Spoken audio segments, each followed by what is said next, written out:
Imagine, my friend, there's a type of fungus called cordyceps. Yes, it exists in our world. It's incredibly dangerous because it can control insects, turning them into zombies. Now, what if this same fungus evolved to enter humans, turning them into zombies too? That's what we're about to explore in today's summary. The series kicks off in 1968 with a TV interview featuring epidemiologist Dr. Neumann. The host asks him what he thinks is the biggest threat to humanity, and Dr. Neumann's answer is shocking. The greatest threat facing humanity, says Dr. Neumann, is fungi. Unlike other pathogens, fungi don't aim to kill their hosts. Their sole purpose is to control them and spread infection. Some fungi even prevent their host bodies from decomposing, just to keep them under control for as long as possible. Now, if fungi ever find a way to infect humans, they could turn them into mindless beings with no free will. But there's a reason this hasn't happened. Fungi can't survive in temperatures above 34.5 Celsius, meaning human body heat is too high. However, if global warming raises Earth's temperatures, fungi might evolve to withstand higher temperatures, infect humans, and control them. With that, the interview ends, but remember this moment well. Now, let's jump to September 26, 2003 in Austin, Texas. We meet young Sarah, who lives with her father, Joel. That morning, Sarah wakes Joel up, and they enjoy breakfast together. Joel's brother, Tommy, joins them, and the three share a warm meal. Over breakfast, they hear on the radio about unexplained violent outbreaks in Jakarta, Indonesia, and the US government is urging its citizens to leave Indonesia immediately. This strange news catches their attention, but they don't dwell on it. Soon, Joel and Tommy head off to work, and Sarah goes to school. After a long school day, Sarah heads to a local watch repair shop to fix her dad's watch as a birthday gift. While the watchmaker is fixing it, his wife hurries him along, saying he should close the shop immediately due to the chaos going on. Sarah leaves, sensing something's wrong, but doesn't quite understand what's happening. She then heads to her elderly neighbor's house, where she often visits them, and spends some time with them and their caregiver, Adler. While she's there, Sarah browses through their movie collection, planning to pick one to watch with Joel later that night. Unseen by Sarah, Mrs. Connie, the elderly neighbor, begins to twitch and convulse in her wheelchair. Oblivious, Sarah picks a movie and leaves. Later that night, Joel comes home, and Sarah surprises him with the repaired watch. Joel is thrilled, and they settle down to watch the movie. However, Sarah falls asleep before it ends. Joel's evening is interrupted by a call from Tommy, who got into a fight and was taken into custody, asking Joel to come bail him out. Reluctantly, Joel heads out, leaving Sarah asleep at home. Shortly after Joel leaves, Sarah is awakened by a noise. She realizes her dad is gone, and then notices Mercy, their elderly neighbor Connie's dog, whimpering outside, terrified. Concerned, Sarah tries to take Mercy back to Connie's house, but the dog refuses to go near it. Curious, Sarah decides to check on Connie herself. Inside, she finds a horrifying scene. Connie's husband, Danny, is lying on the floor, seemingly attacked. Before Sarah can process this, she spots Connie, who is violently attacking and eating her own daughter. Connie then notices Sarah and charges at her, forcing Sarah to flee in terror. Just in time, Joel and Tommy arrive and reassure her. But before they can leave, Connie rushes toward them, trying to attack. Acting fast, Joel shoots Connie, and they jump into the car and speed away. As they drive through the chaotic streets, Sarah asks what's happening, and Tommy explains that reports are saying it's due to a contagious virus or fungus that infects people, turning them into aggressive zombies. The family races to escape the city as pandemonium spreads everywhere. The problem arises when military vehicles block all exits, preventing anyone from leaving the city. Desperately searching for an unguarded route, they end up on a street swarming with zombies. The chaos escalates as everyone runs for their lives, and the zombies relentlessly chase them. Suddenly, a plane crashes nearby, causing a massive explosion. The crash occurred because passengers aboard the plane had turned into zombies. The blast flips their car, forcing everyone to get out. Unfortunately, Sarah's leg is broken, but Joel carries her as they try to escape. Just then, a police car crashes into their vehicle, separating Tommy from Joel and Sarah. Joel instructs Tommy to meet him by the river, then picks up Sarah and heads there. However, zombies spot them and start chasing. The zombies in this world are unlike any others. They are terrifyingly fast and incredibly strong. Joel does his best to evade them, but one almost catches him. At the last moment, a soldier arrives and shoots the zombie, saving Joel. But relief is short-lived. The soldier suspects that Sarah and Joel are infected and without hesitation fires at them. Sarah is hit and Joel is thrown to the ground. Just as the soldier prepares to kill Joel, Tommy arrives and shoots the soldier, saving his brother. Joel immediately turns his attention to Sarah, who is bleeding and apologizing. Overcome with anguish, Joel watches helplessly as his daughter dies in his arms, in one of the most heart-wrenching moments of the story. And so 20 years pass. It's now 2023 in the ruins of Boston. We see a young boy walking through the streets looking weak and exhausted. He reaches the gates of what's left of the city, now a quarantine zone controlled by the Fedra forces. The child collapses at the gates, and a soldier takes him to the city doctor. Unfortunately, the doctor finds out he's infected with the virus and quickly administers a lethal injection to spare him further suffering. Later, the boy's body is taken to the incineration area, as infected individuals are killed immediately since no cure has been found in the 2 decades since the outbreak. Among the workers' burning bodies, we see Joel, now much older and visibly weathered by the years.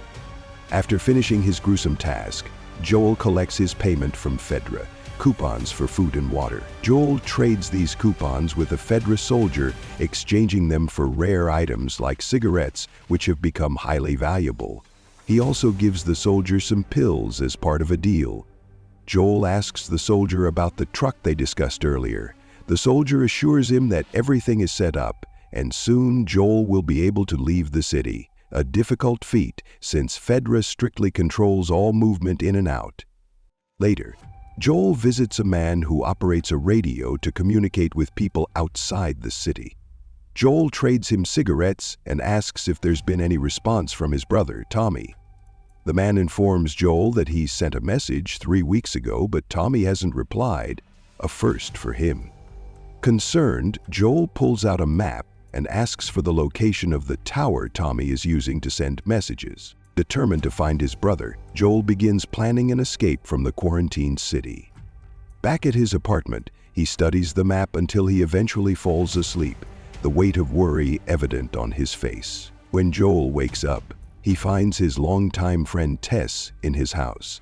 Tess, who has worked with Joel for years and shares a close bond with him, shows up bruised and battered. She explains that Robert, the man they paid for a car battery to use in their escape truck, double-crossed them. Not only did Robert sell the battery to someone else, but when Tess confronted him, he attacked her. Joel is furious and vows to get back at Robert. Together, they plan how to track him down. After some time, they find someone who reveals where Robert plans to sell the battery. They decide to confront him there, not just to retrieve the battery, but also to get revenge for what he did to Tess. Meanwhile, we shift focus to a group called the Fireflies. This resistance group opposes Fedra, the oppressive regime controlling the city. The Fireflies' leader, Marlene, meets with her aide, Kim. Kim questions why they've been orchestrating explosions across different parts of the city. Marlene explains that it's to distract Fedra and keep their attention away from the Western Zone, where Marlene has a critical mission to smuggle someone out of the city. We then meet Ellie, a young girl who Marlene rescued from a Fedra orphanage 3 weeks earlier. Ellie confronts Marlene, demanding to know why she was taken. Marlene explains that Ellie is extremely important, not just to her, but to the entire world. Ellie, confused and skeptical, asks if Marlene is her mother. Marlene denies this but promises to protect her, emphasizing Ellie's significance. Although Marlene shares a secret with Ellie, we're not told what it is yet. Back to Joel and Tess, they reach the spot where Robert was supposed to sell the battery. What they find is chaos. Robert, his men, and the buyers are all dead. It turns out the battery was defective, leading to a confrontation that ended in bloodshed. On searching the area, Joel is suddenly attacked by Ellie. He quickly overpowers her, but Marlene and Kim appear, both injured. They explain that they were the ones who had tried to buy the battery from Robert to escape with Ellie. They also reveal that Joel and Marlene know each other through Tommy, Joel's brother, who used to work with the Fireflies. Marlene, gravely injured and running out of time, pleads with Joel and Tess to take Ellie and smuggle her out of the city to a designated drop-off point at an abandoned government building.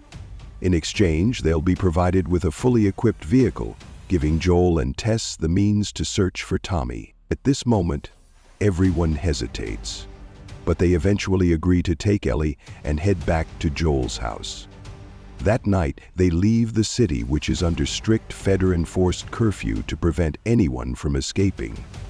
Using underground tunnels and sewers, they manage to slip out. Ellie, excited, mentions this is the first time in her life she's ever left the city. As they continue their escape, their bad luck strikes again. A soldier stops them at gunpoint, assuming they're infected and about to turn. He pulls out a scanning device to check them. When he scans Ellie, she suddenly stabs him with a knife. The soldier, furious, draws his gun to kill them, but the moment reminds Joel of the soldier who killed his daughter 20 years ago. Overcome with rage, Joel attacks the soldier, beating him to death. The tension rises when Tess picks up the scanner the soldier was using. To her shock, it shows that Ellie is infected.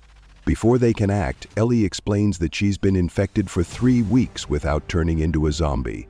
The group is skeptical but decides to keep moving to avoid more soldiers, leaving the matter unresolved for now. Here, let's take a brief detour to explain a key part of the story. We flash back to the early days of the outbreak in Indonesia. Soldiers take Professor Ibu, a mycology expert, from a restaurant to examine a sample of a fungal infection. She's told the sample was taken from a human body. Initially, she doesn't believe it, as such fungi shouldn't survive in humans. To confirm the truth, she is shown the infected body. Examining the corpse, she finds clear evidence of the fungus growing inside. Alarmed, she learns that 30 hours earlier, the infected woman attacked 3 co-workers in a flour factory. Though the soldiers captured her, she began to mutate into a monster, forcing them to kill her. The 3 infected victims were also put down due to their aggressive behavior. Professor Ibu then asks about the person who initially bit the infected woman. The general admits they couldn't locate them, which terrifies her. She explains that there is no cure and no way to stop the fungus. If it spreads, it will take over people's minds, turning them into unthinking monsters, and the world will collapse. When the general asks for a solution, she advises mass destruction, bombing the entire city where the infection started to prevent further spread. The general, horrified but understanding the gravity of the situation, begins preparations for the bombing. Returning to the present, Joel, Tess, and Ellie find shelter after escaping the Fedra soldiers. Inside, Joel holds Ellie at gunpoint, demanding the truth. Nervous, Ellie finally reveals that Marlene discovered she is immune after being bitten. Marlene held her for 3 weeks to confirm she wouldn't turn, then decided to send her west to a lab where researchers could study her immunity to find a cure for humanity. Joel, skeptical, believes Ellie will eventually turn. Tess, on the other hand, sees hope and convinces Joel they should take Ellie to Marlene's people, as they have nothing to lose. Reluctantly, Joel agrees, and the trio begins their journey. They walk through the desolate city, which is eerily empty. No humans, no zombies.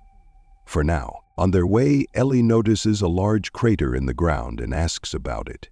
Tess explains that these craters were created when the government bombed infected cities in an attempt to eradicate the disease. Unfortunately, their efforts failed, and they couldn't contain the outbreak. As they continue, they reach a fork in the road with 2 options: a short but extremely dangerous route called the Death Path, or a longer, safer path. They decide to take the safer route. Along the way, they come across an abandoned hotel which they need to pass through to reach their next destination. Inside the hotel, a pool of water contaminated with fungal growth blocks their path. Joel assures them it's harmless, and they wade through until they reach a room that leads to the next passage. Tess climbs up to open the door from the other side, and they keep moving forward. They eventually arrive at the corridor leading to the government building, but here lies the real problem. The passage is filled with zombies connected through the fungal network. Ellie is confused, so Tess explains that the fungi inside the zombies connect them. If someone steps on a piece of fungus, it can alert zombies miles away, making it extremely easy for them to locate their targets. She warns Ellie that while she may be immune to the infection, the zombies are still dangerous and could kill her if they catch her. To avoid the corridor, they decide to take an alternate route through an abandoned museum. However, the museum's entrance is covered with a massive fungal growth. Joel examines it and determines that it's dead, meaning they can enter safely, but only if they're extremely cautious. In the museum, things take a turn for the worse. They encounter zombies and chaos ensues. Joel faces off against one of the zombies, while Tess and Ellie try to escape separately. After a struggle, Joel manages to fend off the zombie using a pipe. He finds Ellie just as another aggressive zombie attacks them. Joel shoots it repeatedly, killing it with great difficulty. Just when they think it's over, another zombie appears, this one even more violent. Tess arrives just in time to hit it over the head, and Joel finishes it off. During the chaos, Ellie reveals she was bitten again. Tess also appears shaken but brushes it off. They leave the museum and tend to Ellie's bite and Tess's injured leg before continuing on their journey. Finally, they arrive at the government building where they're supposed to meet Marlene's people. Unfortunately, my friend, when they enter the building, they find that all of Marlene's people have been killed. One of them was infected and attacked the rest, leaving everyone dead. Tess is devastated and becomes desperate to reach Marlene's camp, but they have no idea where it's located. Joel suggests they turn back, but Tess reveals that she was bitten during their encounter at the museum. She explains that Ellie represents hope for humanity, and if that hope isn't for her, it should at least be preserved for the world. Tess pleads with Joel to take Ellie and ensure her immunity leads to a cure for everyone. Suddenly, one of Marlene's people, who has turned into a zombie, wakes up. Joel quickly shoots him, but the sound alerts all the zombies outside. Since the fungal network connects them, the horde begins rushing toward the building. Tess urges Joel to take Ellie and leave immediately, insisting they no longer need to find the camp. Instead, she suggests taking Ellie to Frank and Bill, who will know what to do. Tess begins spreading gasoline and setting up explosives to destroy the building and prevent the zombies from following Joel and Ellie. As the zombies break into the building, Tess detonates the explosives, killing herself and the horde in one of the saddest and most emotional scenes. After everything that happened, Joel and Ellie continue their journey. Joel is deeply saddened by Tess's death and initially treats Ellie harshly, blaming her for what happened. However, Ellie confronts him and explains that it wasn't her fault.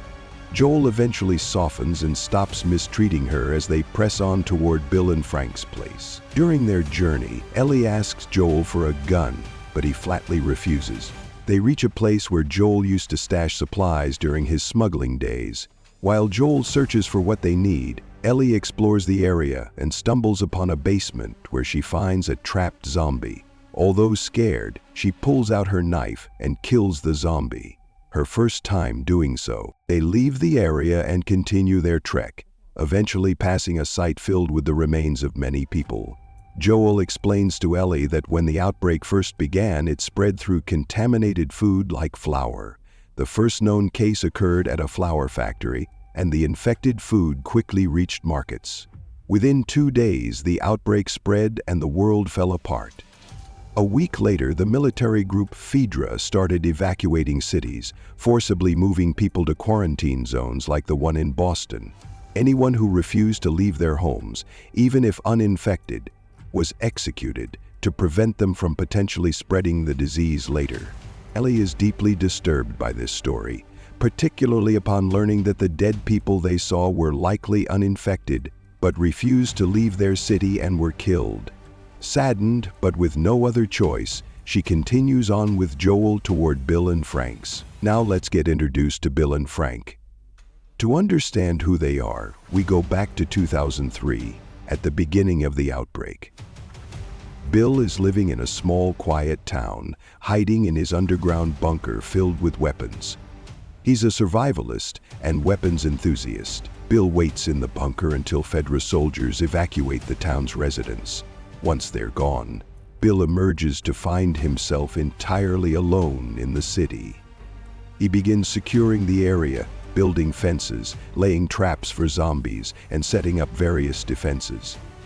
Within a short time, Bill manages to turn the town into a fortified safe haven, completely self-sufficient, with enough supplies to last him years. For the next 4 years, Bill lives in the secured town all by himself, enjoying his solitude and his well-stocked supplies. In 2007, by chance, a regular man, not a zombie, falls into one of Bill's traps.